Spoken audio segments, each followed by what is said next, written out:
자, 이번 시간은 시장에서 수요와 공급에서 가격이 어떻게 결정되는지 원리를 공부하는 시간입니다. 자, 여기서도 우리가 28회 시험은 계산 문제가 출제를 했습니다. 28회 시험 계산 문제고요. 또 우리 2년 전에 26회 시험에서도 계산 문제가 또 출제를 했습니다. 이 계산 문제가요, 드문드문 나와요, 이게. 그런데 여러분 28회 나왔으니까 내년 29회는 계산 문제는 안 낼 것 같죠? 안 내고 뭐 우리 말로써 이론으로서 출제를 할 것 같은데, 그럼 그 이론을 알려면 우선 기본 개념 정도는 이해를 하셔야 됩니다. 자, 먼저 이제 우리가 배운 내용을 이제 한번 보시면은, 자, 가격은 우리가 Y축이죠. 종축. X축인 횡축에는 뭐죠? 우리는 이제 수요량과 공급량을 다 배웠기 때문에 이 거래량, 시험 문제 보니까 이 거래량으로 나오대요. 이 거래량을 수요량과 공급량을 줄여서 수급량이라고 해요. 수요량과 공급량을 줄여서 수급량인데, 시험에는 뭘로 출제를 많이 한다? 이 거래량이라는 용어로 많이 나옵니다. 자, 그러면은 이때 수요 곡선은, 시장에서의 수요 곡선은 일반적으로 우하향하고, 공급 곡선은 일반적으로 뭐죠? 우상향한다. 이제 수요와 공급이 시장에서 만나는 거예요. 자, 만나는데 우선 가격이 상당히 높을 때 있다. 여러분 P0, 가격이 이렇게 상당히 높을 때는 어떻게 돼요? 수요 곡선과 만나는 점. 자, 여러분 이 P0 빨간 선, 가격에서 P0와 뭐와 만나는 점? 수요 곡선과 만나는 점에서 소비자들은 10개를 소비하고 있어요. 자, 소비자들은 가격이 비싸니까 상품을 적게 소비하고 있어요. 그런데 생산자 입장에서는 어떻게 돼요? 가격이 비싸니까 수익성이 높죠? 그러면 공급을 더 많이 해요. 그래서 어느 점, 공급 곡선과 만나는 점에서 우리는 공급을 50개 하겠어요. 그럼 수요량은 10개인데 P0에서 공급량은 몇 개? 50개. 그럼 50개에서 10개를 빼면은 몇 개가 남죠? 40개가 남아요. 그래서 50개에서 10개를 뺀 이 크기가 40개인데 공급량이 40개가 더 많아요. 이걸 우린 기업의 입장에서 보면 재고거든요. 재고. 그래서 이것을 우린 전문 용어로 공급량이 뭐다? 초과되었다. 그래서 초과 공급 또는 초과 공급량이라고 해요. 초과 공급 또는 초과 공급량이라고 하는데, 이 초과 공급량은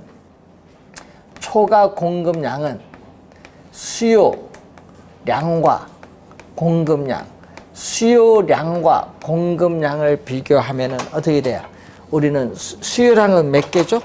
수요량은 10개, 공급량은 50개니까 공급량이 수요량보다 많은 상태를 우린 전문용어로 뭐라고 한다? 초과 공급. 공급량이 수요량보다 많은 상태를 초과 공급입니다. 그럼 초과 공급은 기업의 입장에서는 뭐가 돼요? 기업의 입장에서는 재고예요. 그럼 재고를 없애주기 위해서는 공급자 간에 뭐 한다? 경쟁을 하겠지. 재고를 없애주기 위해서는 공급자 간의 경쟁을 하게 되면은 가격이 하락을 해. 가격을 하락을 해서 재고를 없애야 되니까. 그래서 공급자 간의 경쟁이 벌어지면 가격은 뭐 한다? 하락을 한다. 그래서 이 초과 공급 상태일 때는 가격이 하락을 해요. 그래서 가격이 이렇게 P0에서 이렇게 하락을 합니다. 근데 가격이 상당히 낮은 수준에 있다. 자, 여러분 그죠? P1 수준, 가격이 상당히 낮은 수준에 있을 때는 또 공급량은 어떻게? 공급 곡선과 만나는 점, 공급량은 10개예요. 그럼 수요 곡선과 만나는 점에서 수요량은 몇 개? 60개예요. 그러면은 또 P1, 가격이 상당히 낮은 수준에 있을 때는 이 점 60개에서 10개를 뺀 이 크기를 우리는 또 전문용어로 뭐라고 하냐면 초과, 수요량이 어떻게 돼? 초과된 거예요. 초과 수요 또는 초과 수요량이라고 해요. 초과 수요, 수요량이 초과되었다. 수요, 초과 수요 또는 초과 수요량인데, 여기서는 수요량과 공급량을 비교했더니 지금 공급량은 몇 개? P1 가격에서 공급량은 10개. 수요량은 몇 개? 60개니까 수요량이 공급량보다 많아요. 수요량이 공급량보다 많은 상태를 초과 수요라는 말 써요. 초과 수요. 자, 이런 경우에 초과 수요일 때는 또 누가 소비자들은 10개라는 적은 양의 상품을 소비하기 위해서는 또 누가 경쟁을 벌여요? 수요자 간의 경쟁이 벌여요. 경쟁이 벌이면서 가격은 어떻게 돼? 상승합니다. 그러니까 가격이 오른다는 것은 소비자들은 10개라는 적은 양의 상품을 소비하기 위해서는 어떻게 돼? 높은 가격을 지불하는 사람이 그 상품을 차지해서 뭐 한다? 소비를 하는 거예요. 예? 그래서 가격이 뭐죠? 수요자 간의 경쟁에서 가격은 상승해요.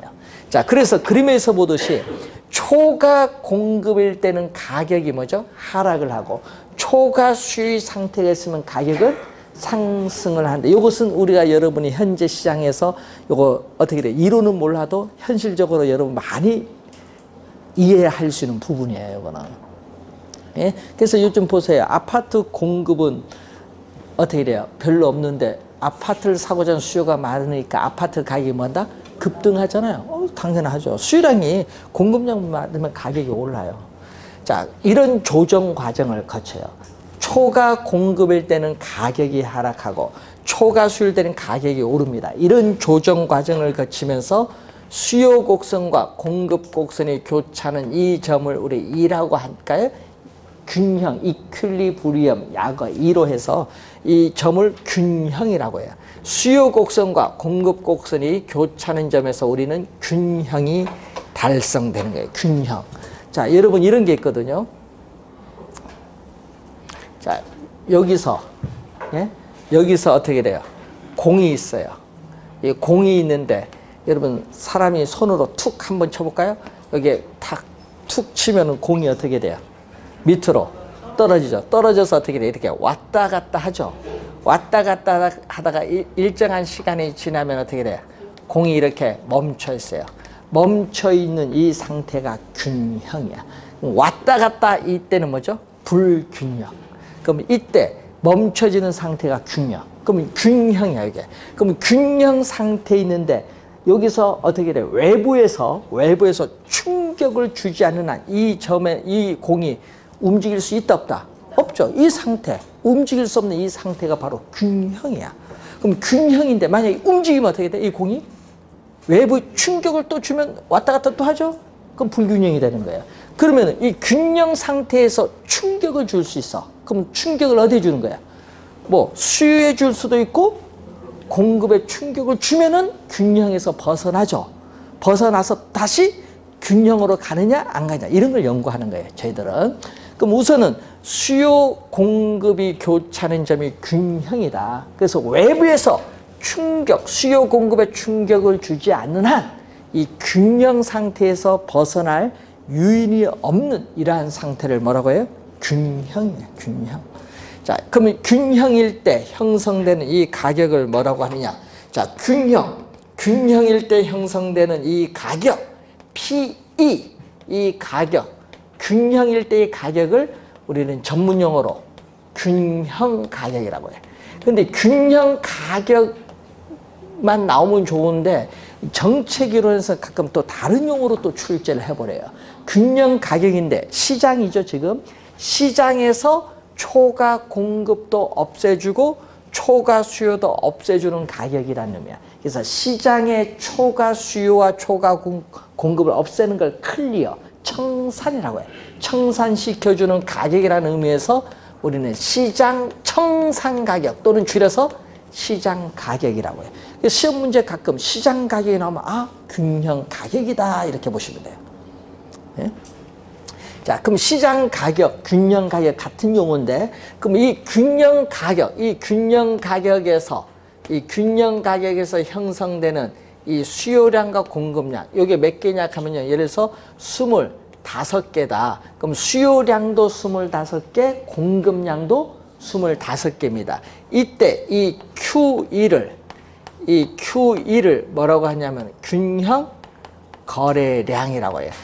균형 거래량 또는 균형 수급량이라고 합니다. 균형 거래량, 균형 수급량인데, 즉 이 균형 가격 수준에서의 수요량과 공급량을 균형 거래량인데, 균형 거래량일 때는 수요량도 지금 몇 개? 25개. 수요량도 25개. 또 공급량도 25개예요. 그러면 수요량과 공급량이 같아요. 그래서 항상 여러분 공부할 때 균형이란 말이 나왔다. 시험 문제에 이 균형이란 말이 떴다 하면은 머릿속에 기억을 해야 돼요. 뭘로? 수요량과 공급량 같다. 그래서 뭐 28에 26개 계산 문제 나오면은 수요량과 공급량 갖다 놓고 계산하면 바로 답이 나오는데, 예? 이거 갖고 계산을 해야 되는 거예요. 26개, 28의 시험 같은 경우에는. 그래서 균형이란 말이 나오면은 수요량과 공급량이 서로 뭐다? 같다. 이렇게 해버려요. 같다. 자, 그럼 균형 상태인데 어떻게 돼요? 그럼 균형 상태일 때는 수요량과 공급량이 같으니까 균형 상태에 있을 때는 초과 공급도 없고 초과 수요도 없는 상태가 무슨 상태? 균형 상태. 왜? 수요량과 공급량이 서로 같으니까.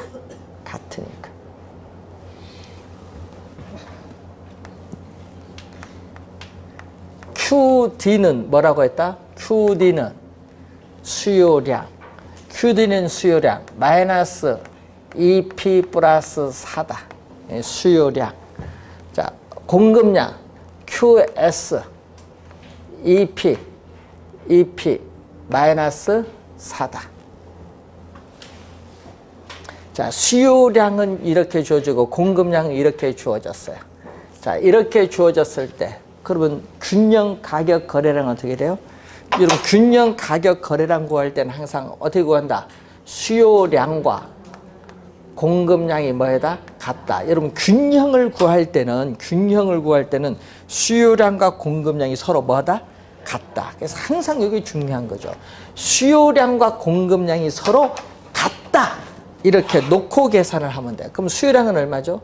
마이너스 EP 플러스 4. 이게 수요량이고 공급량은 EP 마이너스 4가 공급량. 서로 같다. 놓고 풀면 돼요. 그럼 마이너스 이제 여기서 이제 중학교 2학년 실력이 나오는 거예요. 이제 등식의 성질. 그럼 왼쪽 요 니꼬르 왼쪽 마이너스 EP 문자가 있는 것을 한쪽에 문자로 다 넘겨야 되거든요. 그 문자가 있는 쪽으로 넘깁니다. 마이너스 넘기면 EP는 마이너스는 플러스 가요. 플러스 EP에 또 플러스 EP니까 더해주면 뭐죠? 4P예요. 4P. 그 또 마이너스 4죠? 마이너스 4를 또 왼쪽으로 넘기는 걸 2항이라고 하는데 넘기면은 마이너스는 플러스로 바뀌어요. 플러스에 플러스 하면 얼마? 8. 이게 등식의 성질이야. 그런데 이제 또 문자 앞에 있는 요 숫자 4로 요 P 앞에를 1로 만들어주기 위해서 양변을 4로 나눠줘. 그럼 양변을 4로 나눠주니까 8을 4로 나누니까 얼마? 2. 그럼 균형 가격은 2가 나왔어. 균형 가격은 얼마? 2. 그럼 요걸 대입시켜주면 여기에 대입시켜주면 균형 거래량은 얼마? 여기에 마이너스 2죠. 여기 이익이 들어가니까 마이너스니까 얼마? 마이너스 4 더하기 4니까 얼마? 제로. 수요량도 0이고 공급량도 0이에요. 예? 그래서 균형 거래량은 제로. 균형 가격은 얼마? 2. 이렇게 구하는 거예요. 항상 계산할 때는 뭐를? 수요량과 공급량이 서로 뭐다? 갖다 놓고 계산하면 돼요. 하나 예를 들어본 거예요. 여러분 계산할 때 이렇게 놓고 계산하라는 하나 예를 본 겁니다. 그런데요, 지금은 보니까 계산이 쉬워 보이거든요. 제가 계산했기 때문에. 여러분이 계산하면 이게 잘 안 돼요. 여러분 30년 전에 공부하시다가 요거 하려면 다 잊어버렸어요. 근데 여러분 약간만 하면 돼요. 자식분한테 물으시면 잘 가르쳐줘요. 자, 여러분 자식분하고 대화가 됩니다. 물어보세요. 대화가 돼요. 이제 공부하시다 보면은 이제 공부하면 공부 어렵구나. 너도 어렵지. 나도 어렵다. 대화가 됩니다. 원래 합격자 중에요 80대 이상에서 최종 합격 1명이 됐습니다. 그분도 돼. 그럼 그분 왜 합격했을까? 치매 예방이겠지. 우리나라 지금 업을 하는 분 중에요 서울 명목동에 95살 있습니다. 이제 아직은 뭐 괜찮아. 아직도 베레모스가 잘 다니고 있습니다. 예? 그렇게 이제 이건 나이에 관계 없어요. 운전은 나이에 관계 있지만 이건 관계 없어. 부동산 그만큼. 자, 여러분 60이 환갑장 잘합니다. 60에 30살입니다. 여러분 60살이요. 옛날에 환갑이면 지금은 여러분 30살이에요. 지금은 요즘 건강관리 잘하면요 90까지 가잖아요. 그러니까 여러분 옛날에 30살을 생각하면 돼요. 앞으로. 예? 그럼 요즘은 직장인들은 얼마나 나와요? 요즘 전에 보니까 현대중공업 보니까요. 예? 이사가 2년 전에 3,000명 정리하는 거 얘기 들어보니까 인력관리본부 상무실한테 물어보니까 그 얘기 하더라고요. 한 사무직이죠. 현대중공업 사무직. 거의 42살 다 잘려요. 나와서 뭐 할 거야, 이제? 예? 스카이 출신들인데. 나와서 뭐 할 거야? 그래서 이제 할 게 없대. 그러니까 통닭집 사장을 하든지. 하면 망하지. 예? 그러니까 이제 할 게 중개사 공부를 하면서 뭐를 할까 한번 생각을 하는 거예요. 다양하게. 그러니까 여러분이 앞으로 40세 중반에 나오면은 90세까지 거의 45년이 남았는데 직장은 15년밖에 근무를 못했고. 그러니까 여러분 중개사는 영원한 겁니다. 우리나라는요. 자격증. 그래서 70대에 몇 명 합격한 줄 아세요? 예? 70대 19명 합격했습니다. 예? 미성년자, 예? 19살 미성년자 21명 합격했습니다. 예? 최연소 15살.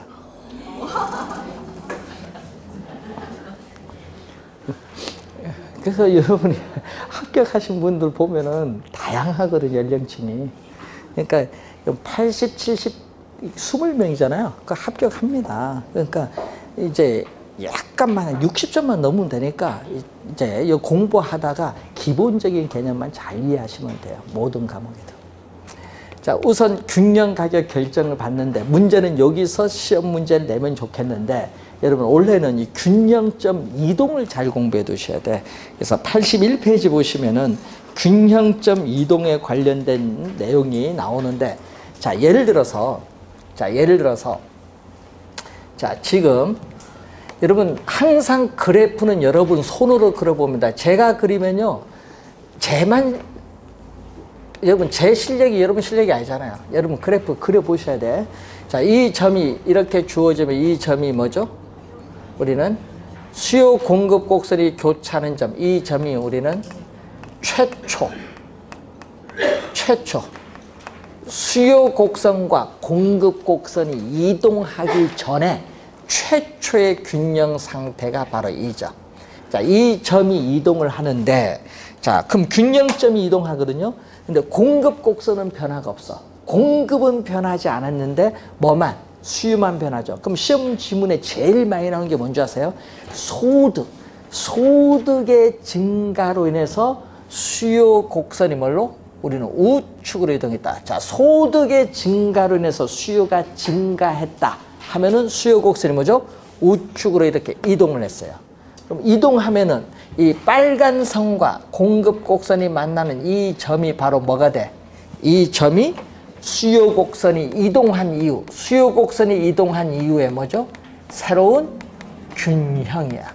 그럼 이러한 최초의 균형과 수요 곡선이 이동한 이후에 새로운 균형을 서로 뭐 해줘야 돼? 비교. 그러니까 이 두 점만 비교합니다. 이 점과 이 점만 비교해. 근데 이 점이 시간이 경과함에 따라 이 점으로 이동하는 과정은 공부하지 않습니다.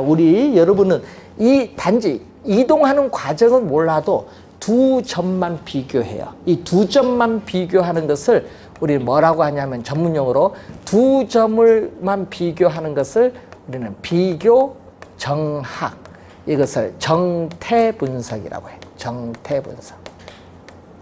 비교 정학, 정태 분석은 시간을 고려하지 않는다. 이 점이 시간이 경과함에 따라 이 점으로 이동하는 과정은 고려하지 않고 단지 두 점만 비교를 해서 균형 가격과 거래량이 어떻게 변하냐. 이 두 점만 비교해서 균형 가격은 뭐죠? 최초에 비해서 상승하고 거래량은 뭐였다? 증가했다. 단지 두 점 비교해서 균형 가격과 거래량이 어떻게 변화하는지만 분석하는 것을 뭐라고 한다? 정태 분석 또는 뭐죠? 비교 정학. 그럼 19회 시험에 지문에 비교 정학이라는 용어가 나오니까 이 해석이 안 돼서 또 틀리는 분이 있어요. 비교 정학은 정태 분석이라고 하고요. 시간을 고려하지 않고 분석한다. 그러니까 단지 이 두 점만 비교한다는 거죠. 자, 지금 여기서 여러분 봤습니다. 자, 그러면 지금 수요가 뭐 했어요? 화살표 수요가 증가했습니다. 이때 시장에서의 균형 가격과 균형 거래량이 어떻게 변하느냐. 자, 균형 가격은 뭐 했어요, 지금? 균형 가격 상승하고 거래량도 뭐 했다? 증가했죠. 거래량도 증가했어요. 자, 이런 경우입니다. 균형 가격 상승, 균형 거래량 증가했습니다. 그럼 수요가 감소하면 어떻게 돼요? 이번엔 수요가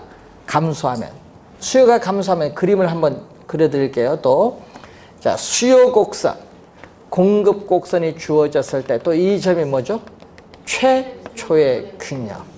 자, 최초의 균형인데 수요가 감소했어요. 공급은 변화가 없는데 수요만 감소하는 경우는 수요 곡선이 왼쪽으로 이동을 했어요. 자, 수요 곡선이 왼쪽으로 이동하면은 이 점이 새로운 균형인데 최초의 균형과 비교했을 때 균형 가격은 하락을 하고 거래량은 뭐한다? 감소했죠. 자, 여러분 25회 시험에 이렇게 냈거든요. 공급은 불변이고 수요만 감소하는 경우에 균형 가격은 상승하고 균형 거래량은 감소한다. 틀렸죠? 균형 가격은 상승이 아니라 뭐죠? 하락. 25회 시험 정답 질문이야. 말로 출제하는 거죠. 말로 출제했을 때 그게 맞나 틀리냐면 그래프 그려보면 되는데 여러분이 그래프 그려서 연습을 하면 나중에는 그래프를 안 그려도 답이 보여요. 시험 칠 때 가면. 연습을 좀 해줘야 돼. 균형 가격이 뭐죠? 하락을 하고 균형 거래량은 뭔다? 감소를 해요. 자, 그럼 2번은 공급이 뭐 하는 경우? 증가하는 경우. 공급이 증가하는 경우. 한번 그림도 한번 볼까요? 자, 수요 곡선과 공급 곡선이 또 주어진 상태. 자, 이게 최초의 균형입니다. 근데 공급이 뭔다? 수요는 변하지, 수요 곡선은 변하지 않고 공급이 뭐 하는 경우? 증가하면 공급 곡선이 뭐죠? 우측으로 이동하죠. 그럼 새로운 균형점에서 우리는 최초의 이 균형과 비교했더니 균형 가격은 하락을 하고 균형 거래량은 뭔다? 증가합니다. 균형 가격은 하락을 하고 균형 거래량은 뭔다? 증가를 해요. 자, 그리고 공급이 뭐 한다? 감소를 한다. 자, 공급이 감소하는 경우를 봤더니 이번은 수요 곡선, 공급 곡선이 주어졌을 때 이 점이 최초의 균형입니다.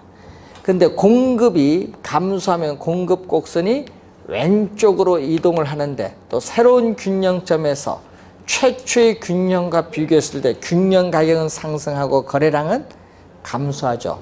그래서 균형 거래량은 감소하고 균형 가격은 상승을 하는데 요것만 잘 보면 돼요. 자, 우선 화살표 보세요. 수요가 증가하면 가격, 거래량, 화살표가 뭐? 다 같은 방향으로 변하죠. 수요는 균형 가격 거래량이 수요 요 증가와 보니까 화살표가 같은 방향. 수요가 감소할 때도 균형 가격 거래량 화살표가 같은 방향. 자, 공급 보세요. 증가할 때 거래량은 증가해서 같은 방향이죠. 공급이 감소할 때도 거래량 감소는 같은 방향인데 뭐만 바뀌고 있어요? 가격만 반대. 화살표의 변동 방향이 뭐만? 가격만 뭐다? 반대죠. 그래서 공급 곡선은 공급은 뭐만? 가격만 뭘로? 반대로 변동해요. 네? 그래서 여러분 수요는 관계없고 공급은 이 가격만 뭘로? 반대로 변동해요. 그래서 우리는 암기할 때 공가반 암기해두면은 문제 나중에 그림 안 그려도 다 풀릴 거예요. 예? 공급만 가격이 반대로 변동해요. 공가반 이렇게 암기해두면, 암기해놓고 무슨 말인지는 알아야 됩니다. 예, 공급만 가격이 반대로 변동한다. 그러면은 그래프를 나중에 좀 그래프 연습이 좀 되면 안 그려도 답이 보여요. 올해는 말로 출제될 가능성이 높기 때문에 이걸 잘 활용하면 될 것 같습니다. 자, 지금 그림 관련해서 이제 배운 거고요. 그리고 여러분 82페이지 보시면은 수요, 공급이 동시에 증가하는 경우인데, 자, 이것은요, 여러분 나중에 또 우리가 배울 내용이고, 또 거기에 또 우리가 맨 밑에 83페이지 맨 밑에 완전 탄력적은 뭐죠? 수평선 또는 완전 비탄력적 뭐죠? 수직선. 요건 예외적인 경우죠. 자, 그리고 84페이지에 수요가 변할 때 공급의 가격 탄력성에 따른, 또 오른쪽 85페이지 공급이 변할 때 수요의 가격 탄력성에 따른 것은 여러분이 요 탄력성과 요 수요 공급 이론을 좀 더 배우고 나서 설명을 합니다. 지금 설명해도 이게 잘 이해가 안 돼요. 시험에는 출제를 하는데, 그래서 여러분 올해 시험에도 나왔거든요. 그래서 지문상에 나올 때 어떤 형태가 나오냐 이걸 좀 봐야 되는데, 이것은 수요 공급 이론과 탄력성을 조금 배우고 나서 1, 2월 달에 자세하게 설명을 할 겁니다. 그래프 좀 그려가면서 설명을 해야 될 부분입니다. 자, 그래프를 그래서 좀 연습을 좀 하세요. 그래야 이해가 빠를 겁니다. 요거 잘 기억해 두시고, 자, 여러분 수요와 공급이 동시에 아까 증가하는 경우죠. 지금 수요가 증가하면 어떻게 됐어요? 수요가 증가하면 가격은 상승하죠. 또 공급이 감소해도 어떻게 돼요? 공급이 감소해도 가격은 상승을 해요. 그럼 수요가 증가해도 가격이 오르고 공급이 감소해도 가격이 오르니까 이게 동시에 나타났다. 예를 들어서 수요가 증가하고 동시에 공급이 감소하여도 시장에서의 균형 가격은 뭐가 돼? 시장에서의 균형 가격은 항상 반드시 뭐 한다? 상승을 해. 그럼 시험 문제 이렇게 내거든요.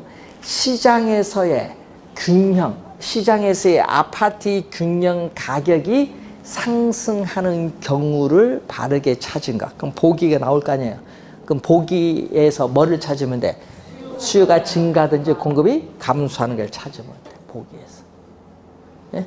또는 여러분 수요가 감소하면 어떻게 돼요? 수요가 감소하면 가격은 하락을 하고, 또 공급이 증가를 했을 때 가격은 또 하락을 해요.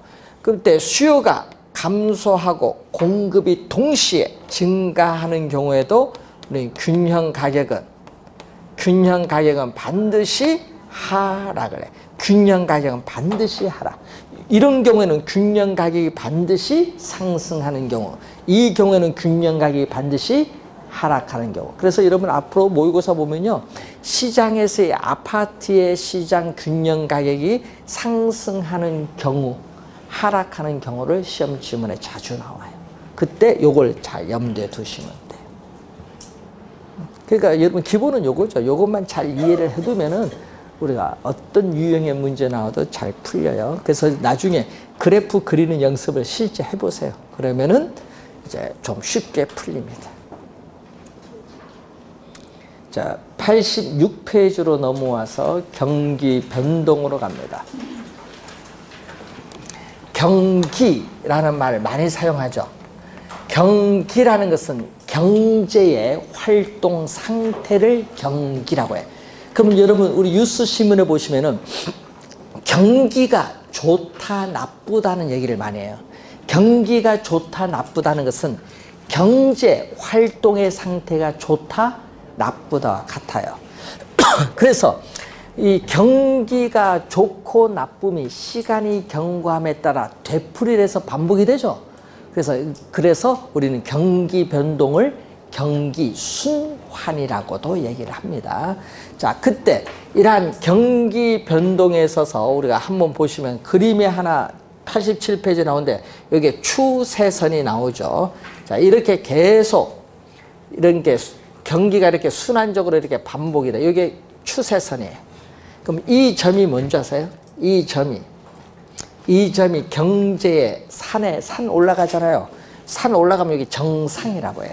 그래서 이것을 우리는 정점, 우리 피크를 번역한 건데 정점 또는 산의 뭐다? 정상. 그럼 이 점을 뭐죠? 경기의 바닥. 경기 바닥인 저점인데 저점이 바로 트라우. 요게 뭐죠? 골짜기라고 해. 그래서 이것을 저점 또는 영어를 번역해서 그래도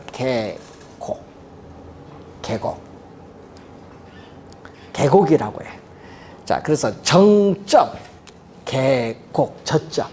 그럼 이 정점과 이 저점 사이에 이 길이를 뭐라고 하냐? 경기 변동의 진폭이라. 경기 변동의 진폭. 자, 그러면은 이 정상을 향해 올라갔을 때를 우리는 뭐라고 한다?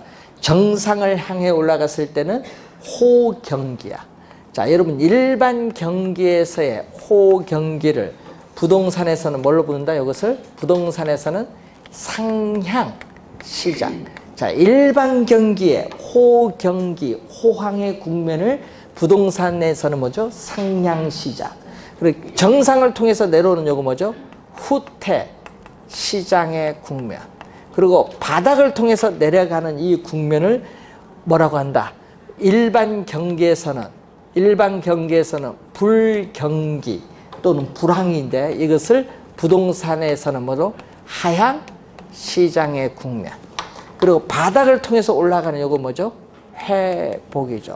자, 그러면 요거죠. 정점에서 이 정점에 이르는 이 한 사이클. 여기 요점이 바로 한 사이클이죠. 아니면 또 어디서? 또 아니면 여기서? 또 아니면 어디까지? 여기까지. 여기서 여기까지든, 여기서 여기까지든, 아니면 여기서 여기까지든. 예? 한 사이클. 이 한 사이클을 우리 뭐라고 한다? 한 사이클을 경기 변동에 뭐라고 한다? 주기. 한 사이클. 경기 변동의 주기라는 용어를 사용해요. 그래서 그림 보시면서 주기는 무엇이고 그리고 진폭은 무엇인지를 우리가 확인해 보시면 되겠습니다. 자, 88페이지 보시면은 부동산 경기 변동에 있어서의 우리는 측정 지표가 나오죠. 자, 부동산 경기 변동을 측정하는 지표가 나오는데 이 지표 중에 3대 지표가 있는데 그 3대 지표 중에서 우리는 첫 번째가 건축량이에요.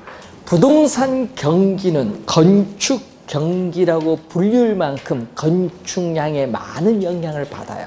이 건축량 중에서도 여러분이 또 뭐를 가지고 많이 보면 건축 허가량. 자, 여러분 건축 허가를 뭐 한다? 신청을 해야 되거든요. 예? 시군구에 신청을 해야 되잖아. 그러면 신청을 해서 이제 허가를 받아야 돼요. 그래서 건축 허가량을 알면은 앞으로 미래 건축 경기가 어떻게 변동할 것인가를 예측할 수 있기 때문에 상당히 중요한 지표입니다. 또 건축 허가를 받아서 바로 즉시 착공을 안 할 수도 있죠. 택지는 있는데 뭐 2년 뒤에 착공할 수도 있잖아요. 시차가 있어요. 그래서 허가를 받고 또 뭐를 또 한다? 착공 신고를 또 해야 돼요. 그래서 또 뭘 해야 돼? 착공을 해야 되겠잖아요. 그래서 건축 착공량이 있어요. 그래서 이 건축 허가량이라든지 건축물에 대한 착공량은 여러분이 허가 신청, 착공 신고를 해야 되기 때문에 자료 수집이 용이해요. 자료 수집이 쉽다 보니까 건축량을 파악하는 데 상당히 중요한 지표가 돼요. 이 두 가지는. 자, 그리고 또 두 번째 지표 중에 하나가 뭐죠? 거래량이 있어요. 거래량은 주택 거래량이 일반적입니다. 그래서 주택 거래량이 많으면 일반적으로 호경기, 주택 거래량이 적으면 일반적으로 불경기라고 하는데, 그럼 거래량이 많은지 적은지를 알기 위해서는 여러분 어디 가야 되냐 하면 등기소 가야 돼. 등기소. 부동산을 취득을 하면은 뭐 한다? 예? 등기를 해야 되잖아요. 내 거 만들어야 되니까. 그래서 등기 신청 건수를 봐야 돼. 등기, 부동산 등기소의 등기 신청 건수, 등기 실적을 보면 되고, 또 부동산을 취득하면 또 세금을 또 납부해야 돼. 뭐를 지방세인? 취득세를 납부해야겠잖아요. 이 취득세, 납부 실적을 보면은 거래량을 파악할 수 있죠. 그래서 여러분 뉴스를 보다 보면은 뭐죠? 우린 전년 대비 거래량, 또는 분기별 거래량, 또 전월 대비 거래량, 이런 용어가 많이 나오잖아요. 그때는 이런 걸 보고 판단하는 거죠. 자, 거래량. 여러분, 거래량이 많으면 누가 좋아요? 취득세 들어오잖아요.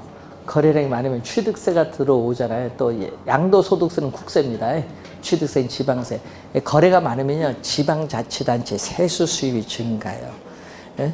그래서 거래량이 많아져서 세수 수입이 늘어나면 그 지방자치단체 뭐를 많이 해줄 수 있어요? 예? 돈을 이전보다 더 많이 쓰죠. 무상급식 같은 것도 해주고 무상교육도 해줄 수 있지. 돈이 안 들어오니까 못 해주는 거지, 지방세에서. 그래서 이 거래량도 상당히 중요해요. 지방자치단체 세수 수입과 관련해서. 자, 그렇지만 또 뭐가 있냐면 또 하나의 또 지표 중에 하나가 부동산 가격입니다. 부동산 가격.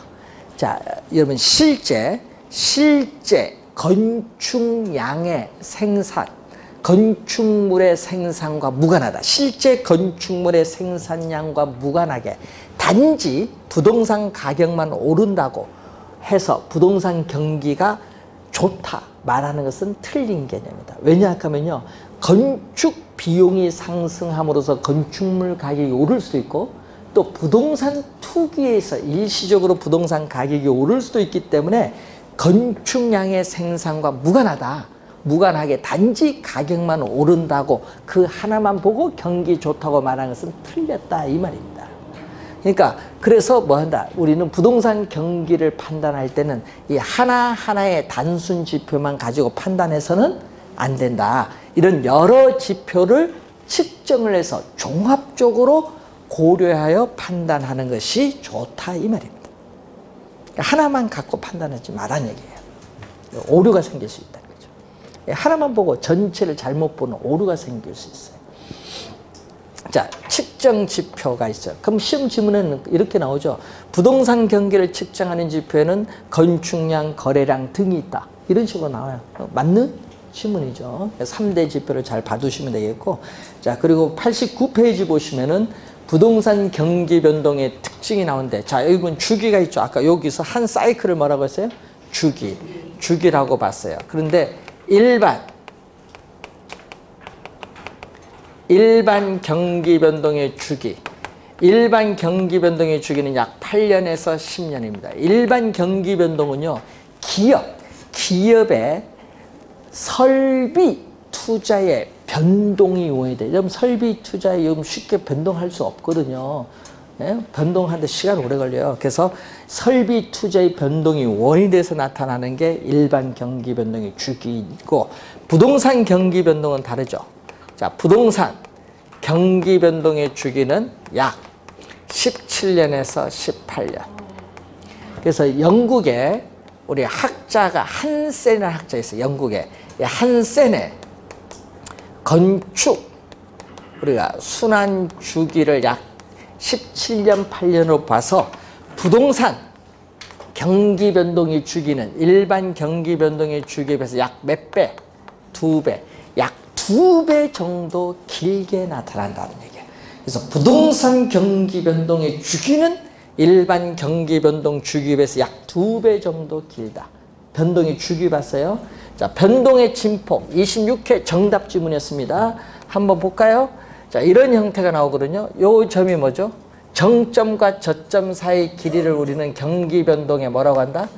진폭이라고 해요.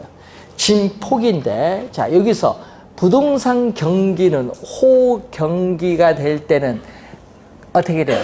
가격 상승폭이 크기 때문에 일반 경기 변동의 정점보다 더 높게 나타나고, 또 부동산 경기가 불경기로 가면은 또 거래가 극히 조절을 하거든요. 가격 하락폭이 일반 경기보다 저점보다 더 깊게 나타나요. 그래서 부동산 경기 변동의 진폭, 이렇게 부동산 경기 변동의 진폭은 일반 경기 변동의 진폭보다 더 크다. 이걸 26회는 작다로 출제했어요. 그게 정답. 부동산 경기 변동의 진폭은 일반 경기 변동의 진폭보다 크다. 그 이유는 부동산은 뭐가 있어요? 공급에 시차가 있다는 거예요. 일반 경기에 비해서. 자, 그래서 부동산 공급은 뭐죠? 착공해서 완공에 이른 시간에 오래 걸리는 공급의 시차가 존재하기 때문에 일반 경기보다 부동산 경기 변동의 진폭이 더 크다는 거죠. 자, 그리고 또 용어 중에 또 타성 기간이 나와요. 자, 부동산 경기 변동은 타성 기간이 길어요. 타성 기간이라는 것은 일반 경기 여기 나오거든요. 자, 그럼 부동산 경기가 일반 경기에 비해서 뒤지는 시간차를, 뒤지는 시간적 갭, 시간차를 뭐라고 한다? 타성기간. 이것도 공급의 시차로 인해서 타성기간이 나타나는데, 우리나라입니다. 우리나라는 평균 약 2년 정도 뒤에 나타나요. 타성기간. 그러면 여러분, 우리 IMF가 언제 터졌죠? 1997년 11월에 나왔거든요. 그러면 2년 뒤에 나오면은 여기 일반 주식 최저잖아요. 그러면은 일반 경기 바닥이면 부동산 경기는 1999년 11월이 바닥이 나와야 돼. 시차로 봤을 때는 2년이니까. 근데 IMF라는 충격이 너무 커서 미부장이 폭발적으로 증가하고 막 기업이 부도나니까, 그러다 보니까 저점이 빨리 왔어. 언제 왔냐? 4월 달이 저점이었어. 예? 그때 당시. 그러면 4월 달이 경기에 뭐가 왔다? 부동산은 바닥이 온 거야.